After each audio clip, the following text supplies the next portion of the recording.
Boa noite a todos. Eu agradeço a oportunidade de estudar o tema que foi colocado, porque, tanto quanto vocês, eu estou tendo aprendizado. Que nós também possamos aproveitar, assim como aqueles desencarnados que estejam presentes, e que os bons espíritos, os guias e mentores dessa casa possam nos auxiliar no entendimento e na prática, dos ensinos que a gente obtiver. Bom, o tema de hoje é sobre Gabriel Delano.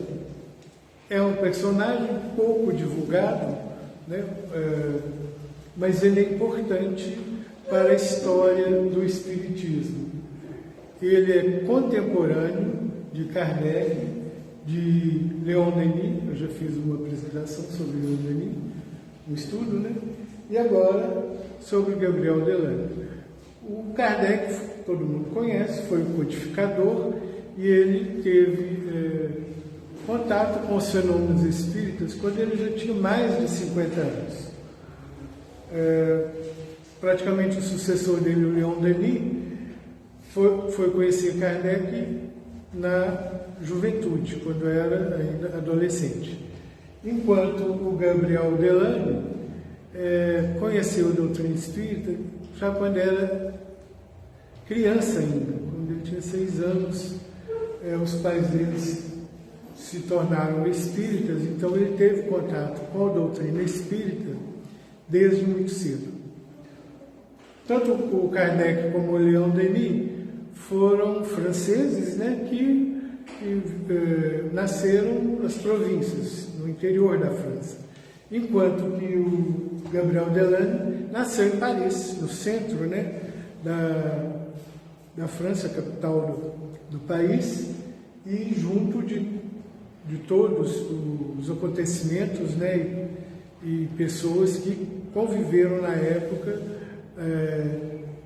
no final do século XIX e início do século XX. Por que estou usando o adjetivo arauto? Não é um adjetivo que eu dei a ele, o arauto do Espiritismo, mas os historiadores e autores, dão esse adjetivo, assim como falam de Leon Denis, que era como um discípulo, eles consideram o Gabriel Delano um grande divulgador, um grande defensor da causa espírita. E pelo trabalho dele, pela divulgação que ele fez do espiritismo, eles deram esse adjetivo para ele.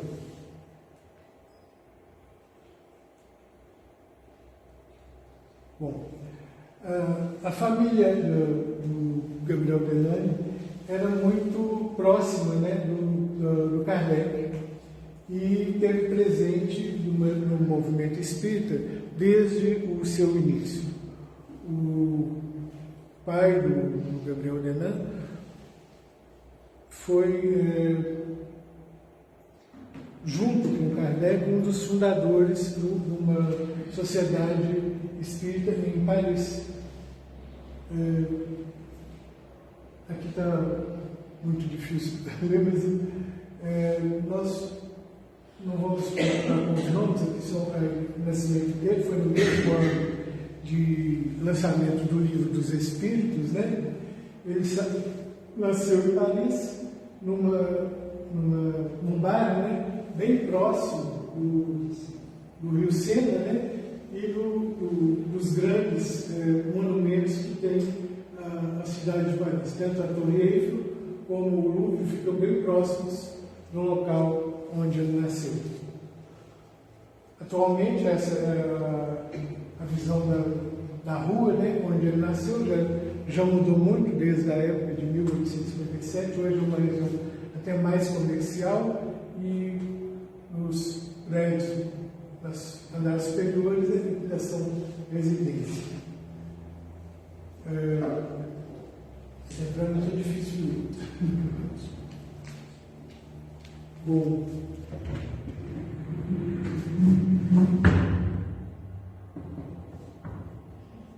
Em 1861, ele eles chegaram a mudar de casa e ficaram mais próximos ao Rio Centro. E a partir daí que eles tiveram contato com a doutrina espírita, conhecendo, né, os livros do Kardec, e ao mesmo tempo o Gabriel teve esse mesmo conhecimento ainda bem jovem, quando criança. E isso facilitou a formação dele, né, para que ele viesse a desenvolver todo o trabalho dentro do Espiritismo. Bom, aqui a primeira menção, né, feito sobre o Gabriel Miranda foi feito numa revista espírita, né, ressaltando que uma criança de 8 anos estava já participando até de reuniões mediúnicas dentro do seu lar. Aí é uma inquirição que foi feita a ele sobre quem era o pai dele, né, o que o pai dele fazia, qual era a profissão dele, mas ele falou que ele perguntou o que o pai dele fazia, ele falou que o pai dele era espírita. Aí a pessoa falou, mas espírita não é profissão, né? Mas é o que ele dedicava a vida dele fora, né, do seu trabalho, que ele ganhava dinheiro, mas para isso ele fazia voluntariamente e não cobrava de ninguém e procurava seguir o Espiritismo, as obras de Kardec e ajudar os outros através da caridade. Bom, em 1864, ele mudou-se para outra região para continuar os estudos dele. Ele começou os estudos em Paris e foi para uma província, né, nordeste de Paris. Nessa região ele começou os estudos dele e depois passou para outra escola junto com o irmão dele, numa cidade mais a nordeste ainda de Paris. Ele afastou-se de Paris, mas depois, quer dizer, na juventude dele, teve uma vida ligada mais ao interior, né? Não à capital. Mas depois ele voltou para uma escola de formação, formação técnica para aprender uma profissão. Só que os pais deles não conseguiram mantê-lo pelo valor alto que se pagava na escola. Aí ele teve que abandonar os estudos e começar a trabalhar numa empresa de ar comprimido. Isso em 1874. Ele vivia com os pais, né, quando ele voltou, ainda em Paris, numa galeria também próxima da região onde ele morou anteriormente. E começando a trabalhar, né, ele ficou na empresa até o final começou na década de 80 e ficou até a final da década de 1890, quase virada do século. Bom,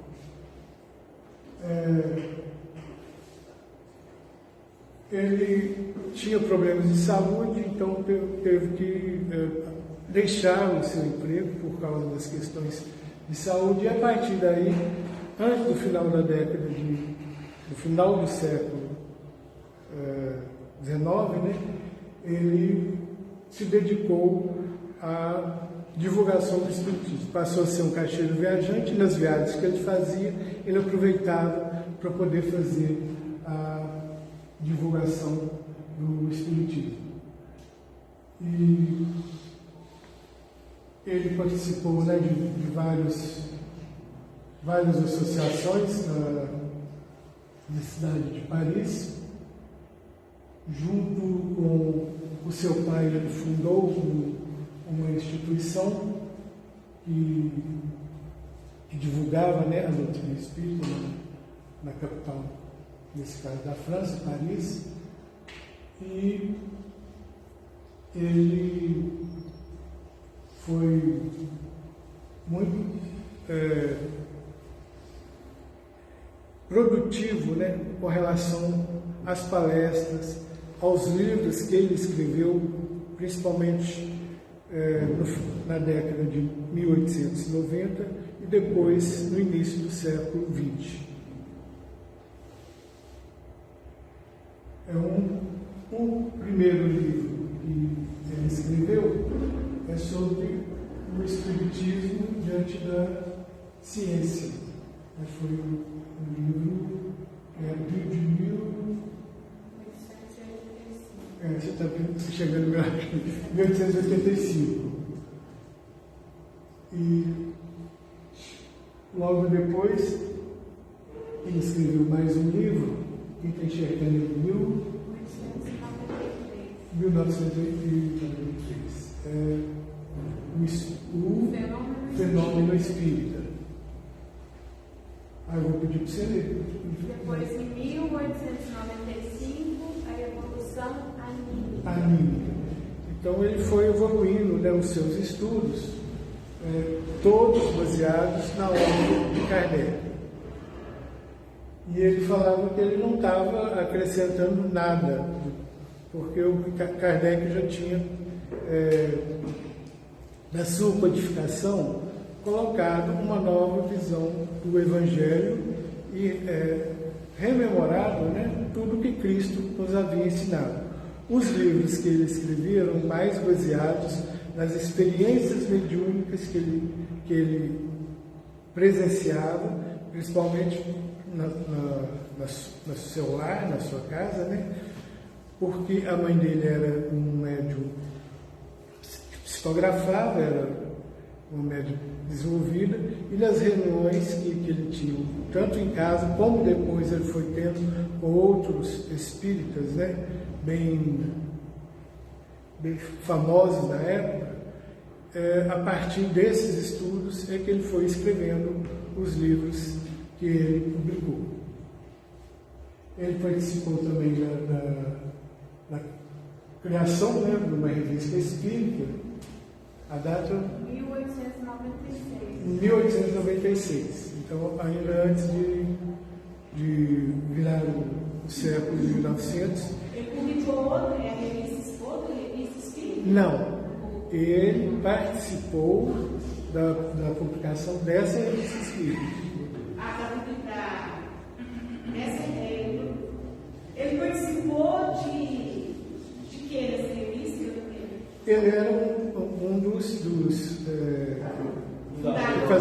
dos fundadores e que escrevia artigos para a revista, além dos livros que ele publicou na mesma época, na mesma década.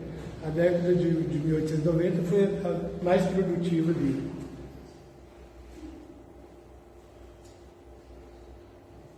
Bom, foi um livro posterior sobre a imortalidade.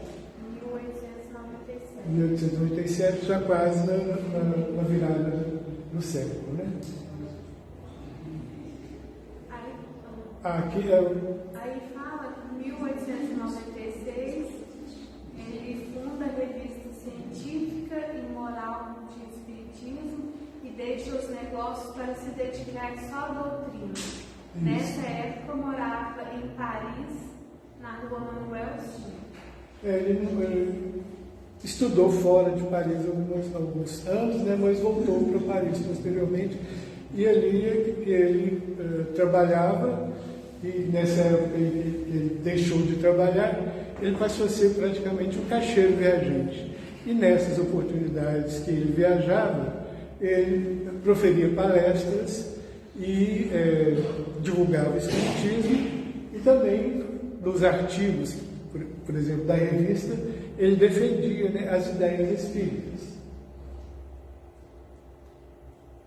Aí um congresso que teve em Barcelona, possível de chegar em 1898, mas ele teve presente. Tem um anterior, né? Em? 1898, porque tem um anterior lá que fala. Ah, sim. Olha lá, participação no Congresso Espírita de Barcelona. Essa foto a seguir é a foto do congresso. Aí outro livro que ele escreveu, Pesquisa sobre a mediunidade. em 1898 também. no mesmo ano que teve o Congresso de Barcelona. Outro livro dele, mas não, essa é uma edição mais recente daquele livro, aquela edição antiga, né? Essa é a edição antiga e essa é a mais recente. A outra está em outra língua, né? E essa aí está no português. Nós temos, não todos os livros dele, então você pode traduzir, mas alguns foram traduzidos. Você consegue acesso a eles. A Federação Espírita Universal torna-se a Sociedade Francesa de Estudos dos Fenômenos Psíquicos e Delane assume como vice-presidente em 1899. Então, no final da década de 1890, ele já tinha uma participação bem importante, né, no meio espírita, nas sociedades que se desenvolveram. Eu pedi para você ler, que eu estou realmente com um pouco de Em 1900, ele tem uma intensa participação no Congresso Internacional Espírita. Em Depois? 1901, ele deixa o endereço anterior que ele morava para ir morar na Boulevard, aí eu não sei pronunciar, número 40. Não é tão importante. Foi lá que em 2 de março que se extinguiu Alexandre Delane, o pai dele, idade né? de 71 anos. Extinguiu é o mesmo que desencarnar, como uma boa palavra. Eu achei que... Aí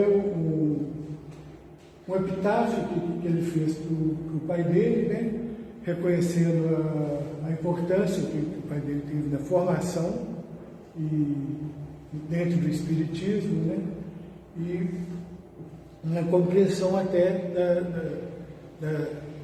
da morte, né, do próprio pai.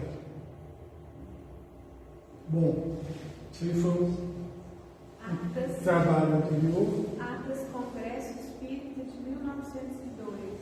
Ele registrava, né, todos os congressos que ele participava e principalmente, né, os estudos e as palestras que ele proferia. E também as discussões, né, que ocorriam dentro dos congressos sobre o meio espírita.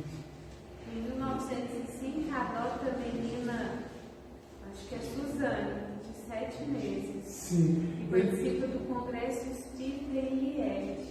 Ele já estava com mais idade, ele nunca chegou a casar, mas já com idade avançada, ele adotou essa menina, que era um bebê, né?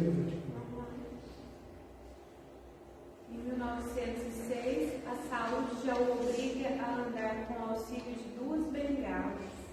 E logo depois ele ficou cego e já não tinha condição de andar, ficava na cadeira de rodas, a saúde dele era bem frágil. Os amigos ajudavam para que ele ficasse durante 5 meses do ano numa casa de praia, em Nice, e foi nessa época que ele ainda continuou escrevendo, mesmo estando cego, mesmo estando praticamente imobilizado, né, na cadeira de rodas. Então ele continuou escrevendo. O livro chama As Aparições Materializadas dos Vivos e dos Mortos.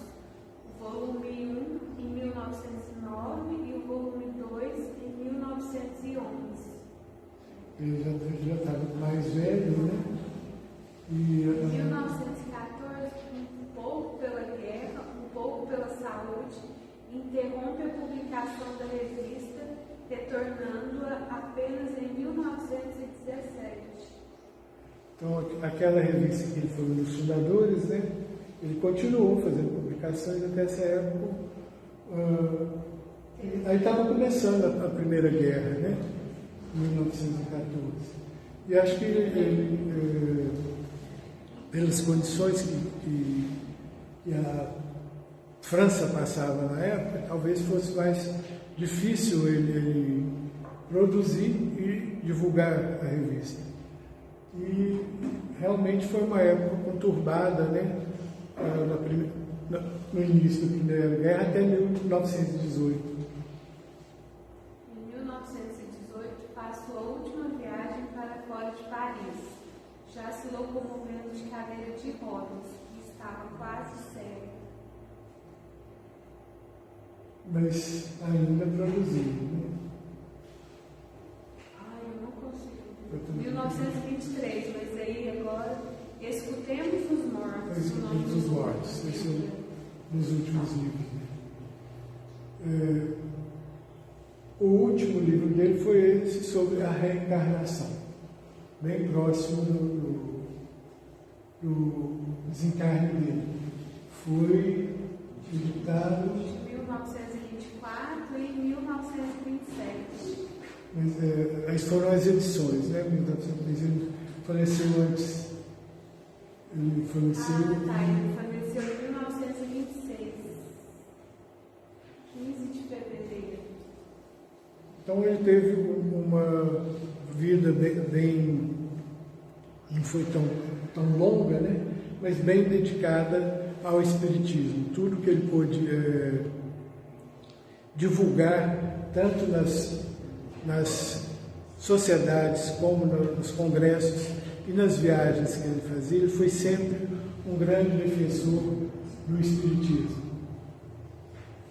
Eu vou ter dificuldade de fazer um aqui, se você quiser. Biografia de Gabriel Delange, Linha do Tempo. Um homem de bem que acaba de cumprir sua tarefa nesse mundo tinha lamentado não compreender, não comparecer ao Congresso Espírita Internacional em setembro de 1925 por dificuldades de locomoção. Sua voz, porém, lá se fez ouvir e no instante em que redigimos essas linhas,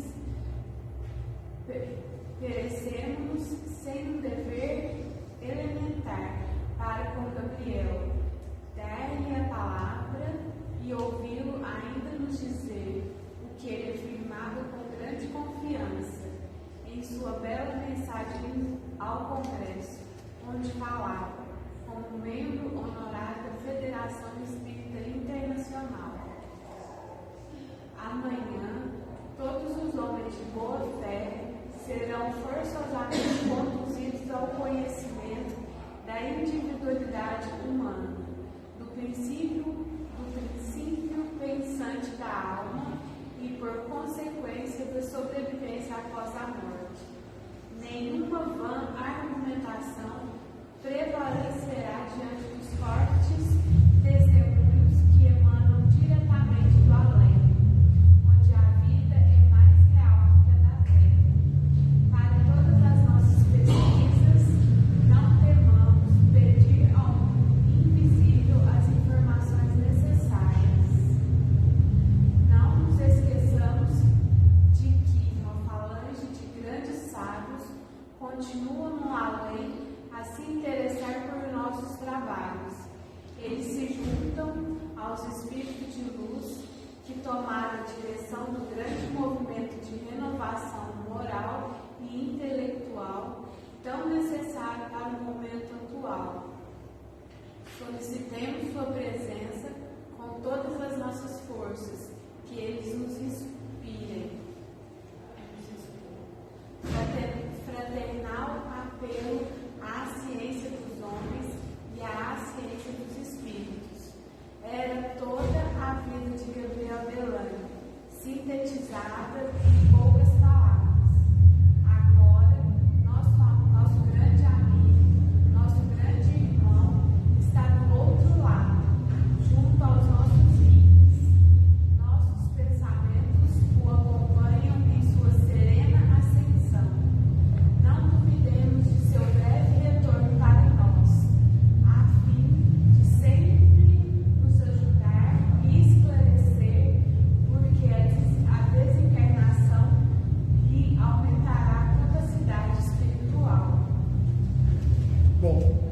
quero agradecer. Qual é o seu nome?